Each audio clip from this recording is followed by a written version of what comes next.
I do want to talk about Lenglet, who just came back on loan with Atletico Madrid. Now he's back, now known as a FC Barcelona player, and I believe that Barcelona are in a very tricky situation in regards to how they're going to be handling Lenglet's situation. Now, first things first, right? So Lenglet does want to play for Atletico Madrid. Atletico Madrid do want to have Lenglet, but now it's up to Barcelona to understand, like, what do we need to do to let go of Lenglet, because he does take up our wages. So going into the information, Barcelona are negotiating to terminate Lenglet's contract, which currently runs until June 2027. Atletico Madrid, who had him on loan, made it very clear they cannot afford his salary, but they want him to stay. Atletico Madrid want Lenglet to return on a free transfer, meaning a full contract termination is the only way he can remain at Atletico Madrid. And this is according to Gabriel Sanz. Now, I want to talk about what's it like for a club. Let's not even talk about Barcelona. Let's talk about just any club in general in Europe. What is it like when you terminate a player's contract? Because it does get a little tricky. So first things first, what is a contract termination? When a team like Barcelona no longer wants a player on their team before his contract ends, that means that they have to cancel the deal. But in football, you can't just say you're fired, right? It comes with rules, money issues, and even punishments if done right. So what happens if a contract is canceled, right?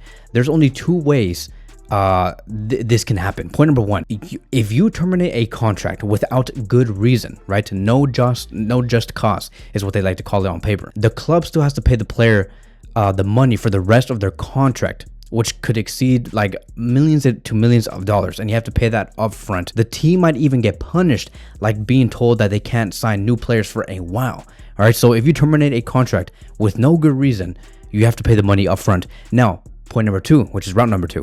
What if there is good reason? What if there is just cause? If the player did something really wrong, for example, skipping games, breaking the rules, the club does not have to pay the remaining amount, and they can cancel it more safely. But that is not the case with Lenglet. Lenglet has been professional. He has listened to FC Barcelona. He has listened to Atletico Madrid. Everything is okay. So most likely it's going to fall under the category of without a good reason. Now, there's a thing called like the protected period. This is a special time where FIFA protects its players, and that is within the first 3 years of your first pro contract, or your first 2 years if you signed like a second deal with that exact same club. And during this time, it's harder for clubs to cancel the deals without big consequences. However, Lenglet is already out of that 3 year to 2 year time frame, meaning that the player is not going to be protected by FIFA whatsoever, and it makes it easier for FC Barcelona. So going back to Barcelona and their situation, as of now, here's going to be the problem. Barcelona is spending too much money on player salaries, as we all know, right? They have to follow La Liga's financial fair play rules, which are like a budget limit. They need to save money to be able to sign new players or register young ones. You cannot just, we're not in a position to say, bro, leave, we're going to terminate your contract and we'll pay you the remaining amount. Every dollar, every euro does count.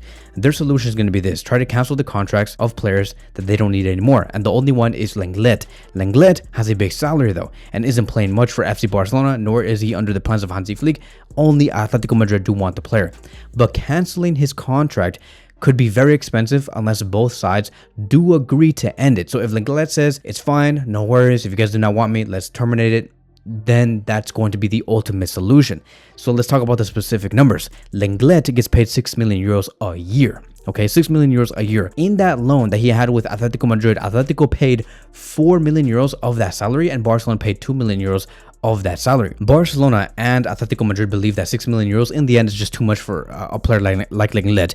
If we're talking about Van Dijk here, or we're talking about like Inigo Martinez or whoever, Rudiger, of course, you know, paying 6 million euros is very cheap. But for somebody like Lenglet, who's not even all that good, no disrespect to Lenglet, right? But for 6 million euros, both of these two clubs believe that is too much. And, you know, like if they terminate, like if Barcelona terminate Lenglet's contract, and Lenglet is not okay with that, knowing that there is 2 years left and you have to pay that extra 6 million euros twice, Barcelona will have to spend 12 million euros up front in this summer to Lenglet, and that is not going to look good into the accounts. So ideally, what Barcelona and Atletico Madrid do want to do is going to be this: Barcelona and Lenglet come to a full agreement that they should terminate the contract. Barcelona should not owe any further money and nothing more. And Lenglet is happy. He goes to Atletico Madrid. Atletico Madrid say, okay, I know that you have been paid 6 million euros at Barcelona, but we want to pay you 2 million euros, 2.5 million euros per season and nothing more. And this is what Atletico Madrid want to do, because they don't want to go on another loan with Lenglet, have him stay on a 6 million euro a season salary and pay 4 million. Atletico Madrid do not want to do that. They want to pay less than 4. They want to pay like 2 million euros at the very most. That is going to be the most ideal scenario and what every party does want. Now it's a matter of whether Lenglet wants to do that. So hopefully there is a mutual termination, is what they call it. This is when the club and the player agrees to end the contract together. The player might get some money, maybe not even the full amount. Maybe it might be 1 million instead of 12 million euros. But ultimately, it's not going to be past like 5 million euros, which is what Barcelona do not want to do. This helps both sides avoid any legal fights or punishment. So hopefully everything does go well. If things go wrong, bro, then oh my God, I don't know what to tell you. And that is going to be my final thoughts on this whole situation. Ending a contract in football is like trying to return a toy after playing with it for many years. You can't just do it like that, right? You can't expect a full refund. Barcelona has to play smart, make deals carefully, follow the FIFA rules or La Liga rules, because we don't want them to lose any money. And hopefully Lenglet can do us a favor and just say, let's terminate it. It's okay. Let's have this mutual agreement, nothing more, and you can just leave and go to Atletico Madrid. Now, let's talk about Joan Garcia and talk about its latest with FC Barcelona. So it's fully confirmed. It is done. Joan Garcia is a Barcelona player. He will join FC Barcelona from Espanyol. He'll be signing a 5-year contract until June 2030, which is going to meet the exact same time frame of the contracts of Pedri, Gavi, Balde, Cubarsí, and so forth, Rafinha as well. Fabrizio Romano has claimed that Barcelona will pay the release clause to Espanyol next week. So most likely around June 10th, 12th, we'll see, around that time frame. The reason why, Barcelona can be paying this release clause next week is because they want to finish the Nations League first. I know that this player is not at the Nations League, but all in all, they want to have all that focus to go on, you know, the release clause and the presentation after the Nations League when Spain are done winning the final, hypothetically. So the key figures behind the move is Hansi Flick. He played a decisive role. Garcia was like, okay, I don't know if I want to go to the Premier League. I don't know if I want to go to Arsenal or Newcastle or Manchester United. I don't know. It's tough. But then Hansi Flick called him and he said, hey, look, if you want to win trophies and you do not want to go trophyless for 3 to 4 seasons in a row, come join us. We have a plan for you. You're going to be the #1 priority. You also have the experience in La Liga, so we have no problem having you as the #1 role. And so Hansi Flick had a very, very decisive role. And they also held personal talks before the goalkeeper made his definitive decision. And Deco came in and he said, like, look, I wanted you here. I spoke with Hansi Flick. Our plan with you is very clear. And Joan Laporta reportedly is thrilled about this signing. He believes that, you know, signing Joan Garcia and bringing him to this team is going to ultimately lead to Barcelona performing much better in European competitions and also in La Liga. So going back to the other players now, right? Like now that we know about Joan Garcia and he's going to be our #1 goalkeeper, Marc-Andre ter Stegen is still a problem. Barcelona have made it very clear, according to Santi Valla.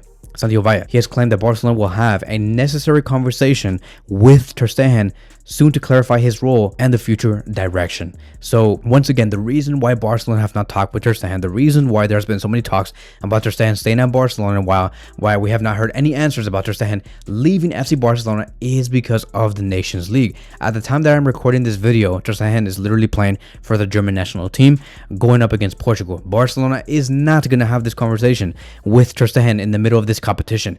This is very unprofessional. They have to wait until the Nations League is over, and who knows if Germany make it to the final. We'll see. So most likely these conversations between Barcelona and ter Stegen is going to happen anywhere between the 12th of June to the 14th of June. That is going to be the ultimate deadline.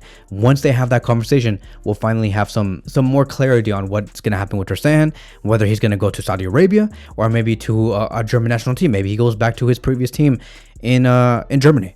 We'll see. Lewandowski has given out his thoughts on Joan Garcia, and he said that he's a very good goalkeeper.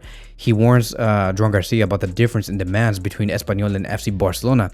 He stated, at Espanyol, you might have 10 chances to save. At Barcelona, you only get 1 to 2, and you must save them. So clearly Lewandowski is very much anticipating for the move of Joan Garcia moving to Barcelona, giving him some advice, and I'm glad to see that. You can already see that there is some veterans within this club that want to give our youngsters, I mean, like, he's 26, but he wants to give our youngsters some advice to make sure that you don't crumble under a lot of pressure. Going back to Szczesny, like as always, Szczesny has reportedly accepted the contract extension with Barcelona. He will be staying with us for another 2 years, and he is expected to remain in the squad next season, and forming that dynamic duo with Joan Garcia, because they are best friends. I don't know if you guys know, but Joan Garcia and Szczesny, they are best friends and they know each other. And I believe that Szczesny can give a lot to Joan Garcia at Barcelona in terms of advice and experience. And once again, very excited to see how all of this does unfold for the next season. But that is it. Thank you guys so much for watching, and I will see you guys in the next one.